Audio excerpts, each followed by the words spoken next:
With your indulgence, Mr. Chairman, you're asking, obviously, Congressman Abante, a very important set of questions.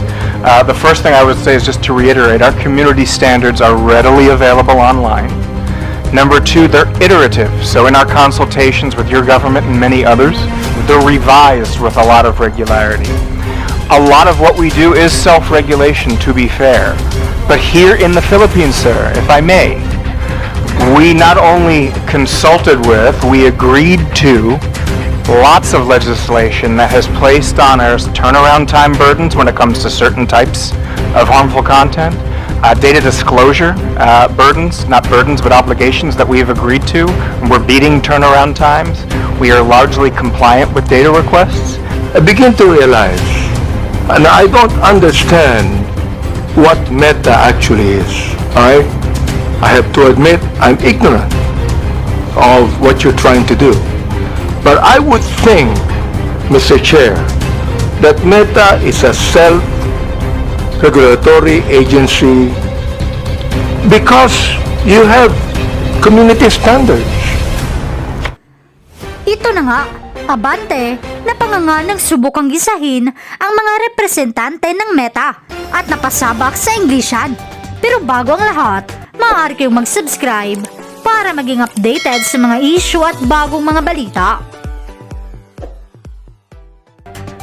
Parang naging matigas na zipper nga ang nangyari sa bibig ni Abante nang hindi na niya ito maitikom nang mapasabak ito sa Englisyan ng mga representante ng Meta. Ito'y matapos niyang subukang gisahin ang dalawang mga representante dahil naisa na ng House of Representative na mabanda ang Meta na nagpapakalat ng fake news. Narito ang buong detalye. Abante. Mr. Chair, thank you very much. I really would like to ask some questions, but I'm not going to ask any questions anymore. But as I listen to your explanation, I begin to realize, and I don't understand what Meta actually is. I have to admit I'm ignorant of what you're trying to do. But I would think, Mr. Chair, that Meta is a self-regulatory agency because you have community standards. Content and accounts that violate our community standards, including harmful misinformation, and you remove it. And you're not telling us that you have, in a way, a responsibility to do it. You have, because you are a self-regulatory agency of your company, of Facebook. Now, Mr. Chair, I'd like to ask if Meta could be able to provide us a data of whatever your community standards are, because we don't even know. We'd like you to give us a data of what you mean by harmful this misinformation. I'm not going to ask this question anymore because I know you're going to answer us with a lengthy statement, but just give us a data. What do you mean? Guidelines. What do you mean by community standards? What do you mean by harmful misinformations? Just give us the guidelines for that. Can you do that, Mr. Chair? Mr. Chairman, if I may. Congressman, our community standards are publicly published and available on Mr. Chair, I'm asking that you give us the data. Not being able to see it on public. We would like to ask you to give us the data. Anyway, Give us the guidelines for your community standards. there are many requests as per interpellation from the different congressmen. So we will incorporate all these requests, requesting data. Thank you. Including your Guidelines. request regarding the community's standard guidelines. There was a request also from Arlene Brosas. So we will incorporate this on our official communication, and hopefully you'll also to give us a feedback. Just one thing, Mr. Chair. Comparing the Philippines to different countries, do we have more misinformation here and violation of community standards? Do we have more of that than any country in the world? Do we have more? Mr. Chairman, if Congressman, I think that I would have to go back and look at the statistics, but we publish our transparency report on community standards enforcement every 6 months. And our fact checks, again, are also very transparent. That information is publicly available, as is our community standards. All the information that you've just requested is publicly available information. So, Rob, Thank you. want to add Thank you. anything? You're asking, with your indulgence, Mr. Chairman, you're asking, obviously, Congressman Abante, a very important set of questions. The first thing I would say is just to reiterate, our community standards are readily available online. Number two, they're iterative. So in our consultations with your government and many others, they're revised with a lot of regularity. A lot of what we do is self-regulation, to be fair. But here in the Philippines, sir, if I may, we not only consulted with, we agreed to lots of legislation that has placed on us turnaround time burdens when it comes to certain types of harmful content, data disclosure burdens, not burdens, but obligations that we've agreed to, and we're beating turnaround times. We are largely compliant with data requests. I would hope, and I wouldn't dare speak for the law enforcement community here, but I would hope that they would agree that we are amongst, if not the most forward-leaning when it comes to protecting our Filipino community of users. And I absolutely think I understand that we're in the middle of an election cycle. Things are heated here at the moment, but that does not distract me or my team from our constant, everyday work in battling off-platform harm for our users. And not everything we do is self-regulating. We do a lot to follow local law. And reasonable people like myself in your good office we're going to have disagreements along the way. I think the point is to keep these dialogues open. So with that, I do want to genuinely thank Congress for allowing us to be here today. Maraming salamat po. Thank you for that. Yeah, I would just emphasize, Mr. Chairman, we heard a lot of questions today, and very good questions, very fair questions. I hope that the answers we provided in the presentation were educational, informational, and I hope that we demonstrated, as Rob just pointed out, the very strong collaboration we've had with many different parts of the government, different administrations, Congress, on developing regulation and laws, implementing them, living up to our legal obligations here in Philippines, and again, being a platform that is a positive social net good for Philippines, because it helps people build their businesses. It helps the economy grow. It helps people connect to their loved ones for free.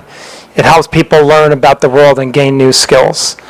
And of course, with the election coming, we're absolutely determined to protect the integrity of the election on our platforms. And I hope that we can have more of these conversations. Congressman, we're very happy to sit down and collaborate on additional regulation if you feel it's necessary.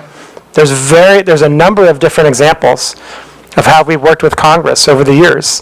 Most recently, for example, on the Internet Transactions Act.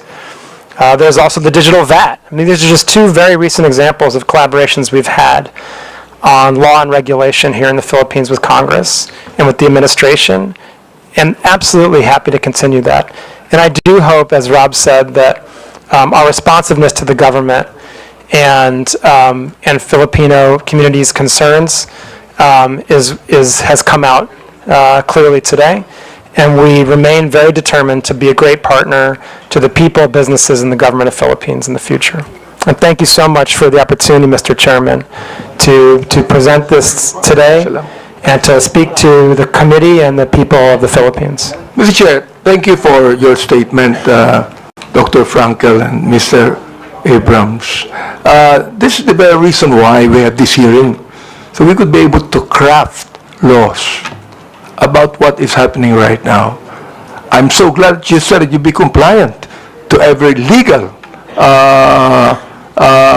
thing we have in this country, and thank you very much for that. And Mr. Chair, I'd like to assure Dr. Frankel that Mr. Abrams, that we will, in my own capacity, talk to you about many of these things. Thank you very much.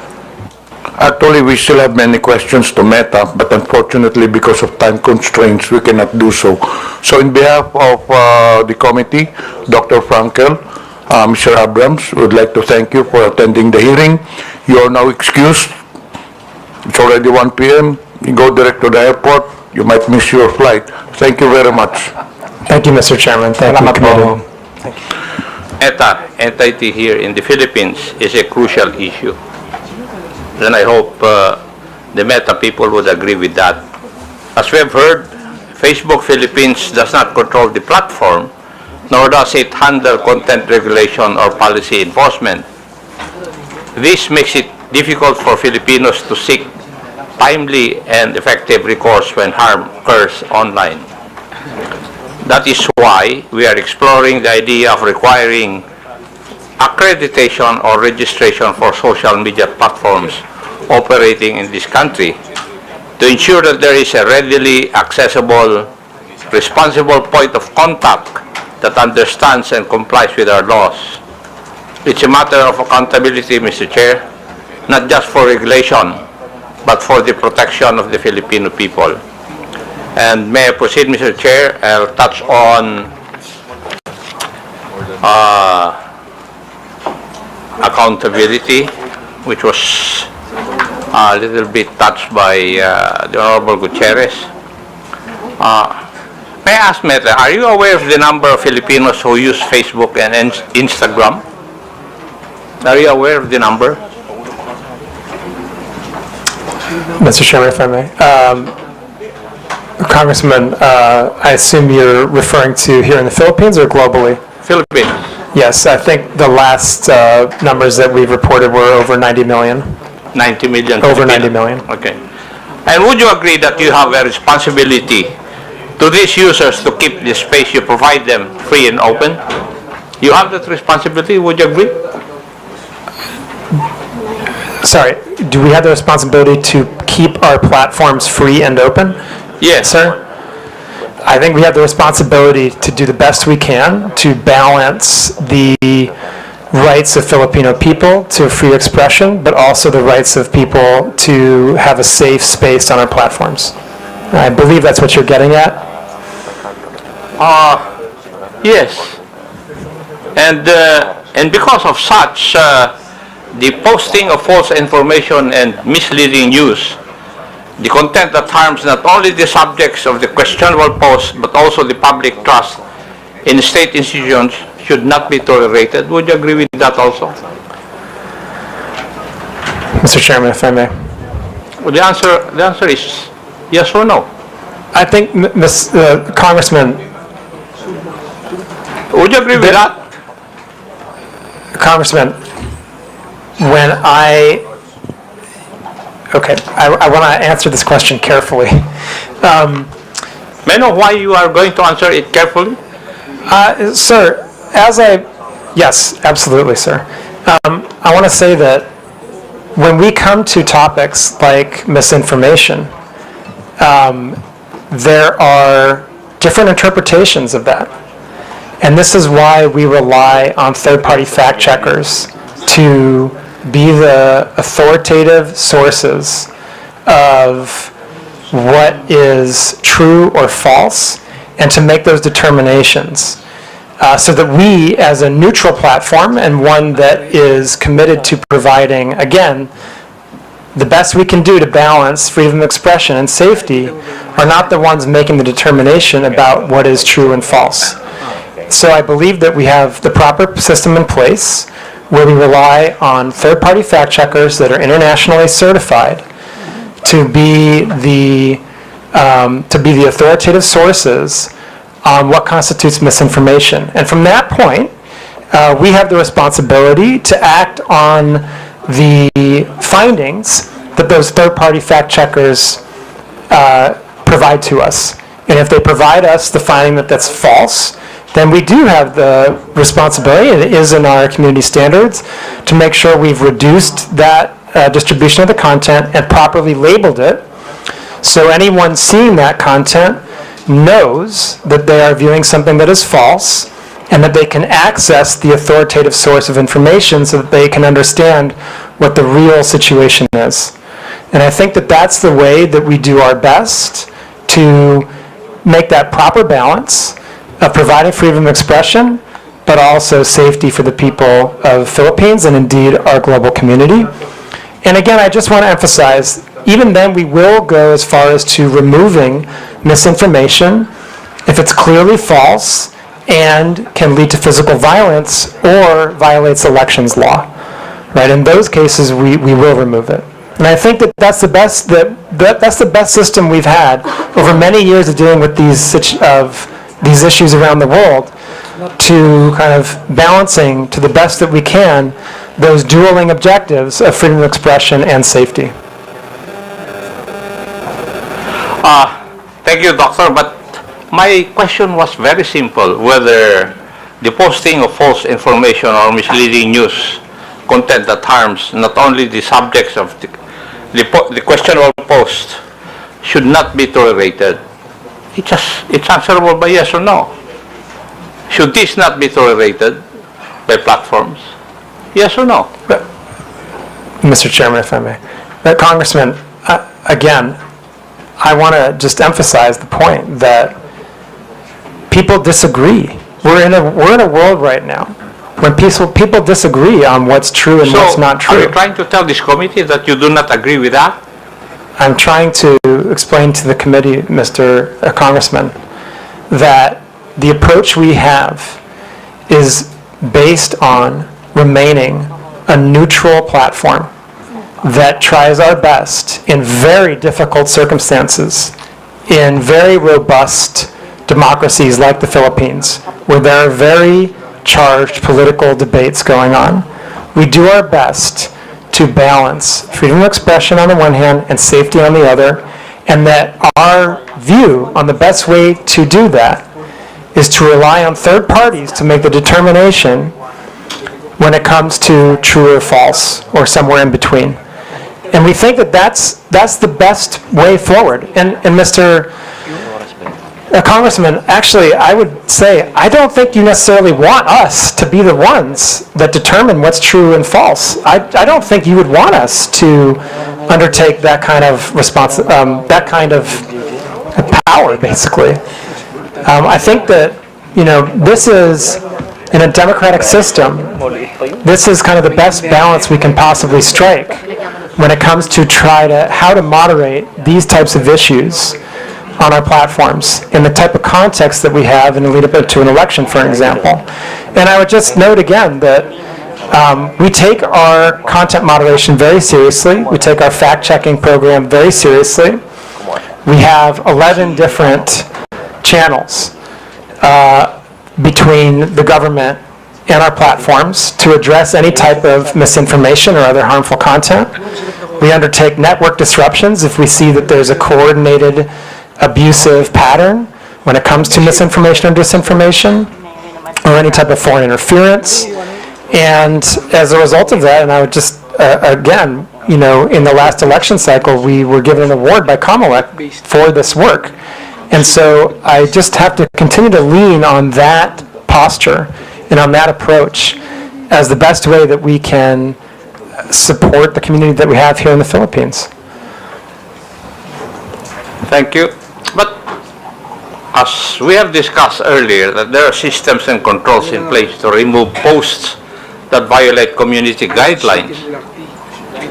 So we can both agree that some posts do not belong on the platform.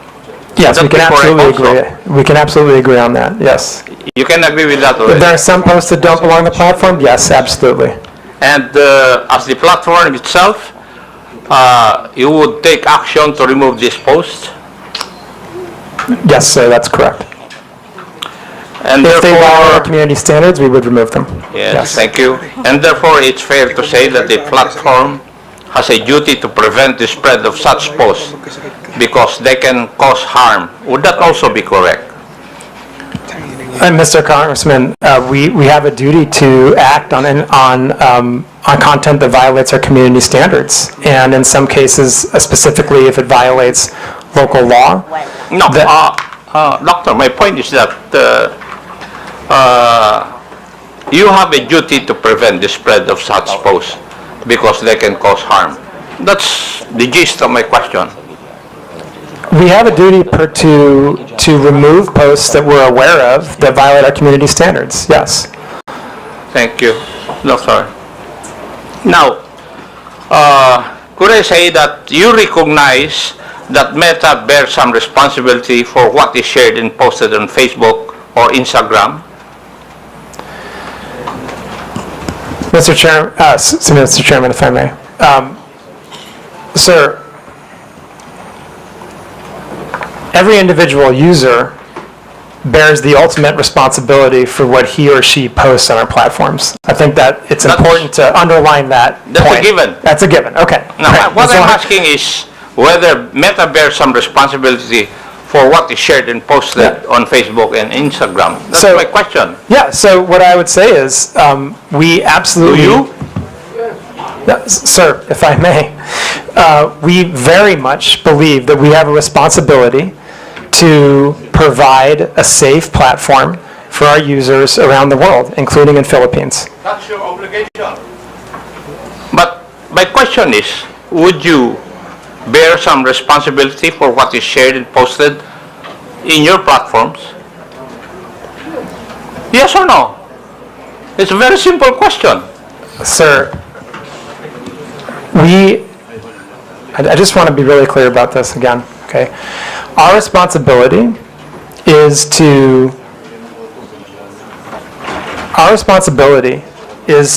make sure that we are doing the best we can to balance between voice and safety, okay? And the ultimate Mr. Chair.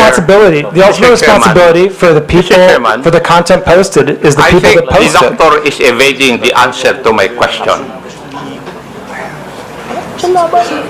Any Tom, Dick, and Harry will say that it's answerable by yes or no. Mr. Congressman, the ultimate responsibility lies with the user who I posts the agree. content. But what I'm asking is if Meta bears some responsibility. I'm not asking whether you are the primordial entity to be responsible. No, I'm not asking that. My question is whether you bear some responsibility. Mr. Congressman, if I may, I believe I've answered the question that I think the user bears the responsibility for what they post on our platform. Now, we have a set of community standards that we do our best to uphold because we want everyone to have a positive experience on our platforms and a safe experience on our platforms. And that's what our community standards are for. That's what our fact-checking programs are for.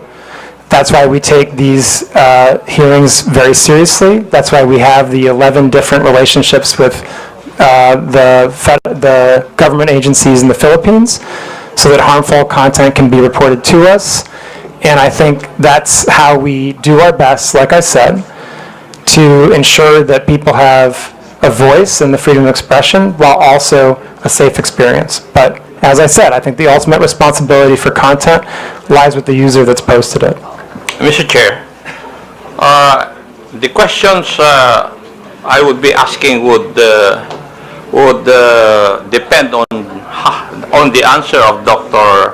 Funkel insofar as whether Meta bears some responsibility, and therefore, since he has said that he cannot answer me directly, I will not ask the other questions. But may I make a manifestation, Mr. Chair? It seems from our discussion that social media platforms are making some effort to curb the spread of fake news in this country. However, I disagree with the impression that acting merely as host of user-generated content exempts these platforms from any liability for the harmful content they allow to be exhibited. As part of our legislative duties, I think it may be time to revisit the current legal framework regarding these social media platforms, if only to incentivize them to further crack down on these types of illegal posts. Now, may I go to another issue, Mr. Chair? Yes, Mr. Chair. Regarding monetization, Doctor, can you confirm whether Facebook or Instagram allows content creators in the Philippines to earn revenue directly through the platform? Yes or no?